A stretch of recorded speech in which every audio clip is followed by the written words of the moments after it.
तर बघा आमची दुधाळ फॅमिली पूर्ण 70 ते 80 लोकांना स्वयंपाक करायला लागतो. पुढे इथं काय हे बघा आमचा रवी. टाइम लागत नाही.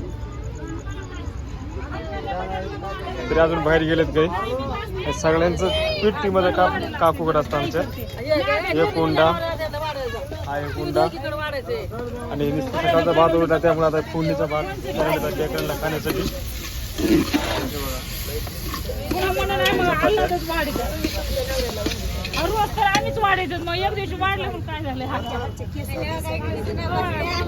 इकडे बसतात सगळ्या. अजून सगळे बाहेर गेले तिथे ना थोड्या वेळाने. अजून चिल्लर पार्टी ही आहे आमची दुधाळ फॅमिली. पूर्ण एकत्र असतात.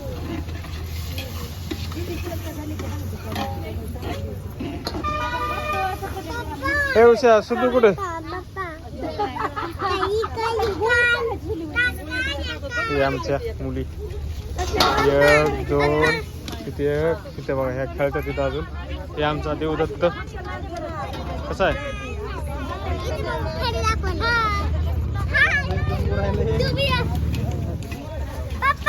हा एक कुरकुर झालं म्हणले 100 नोट जाते. बरोबर. चला मित्रांनो तुमची फॅमिली अशीच आहे का नक्की कमेंट मध्ये सांगा आम्हाला.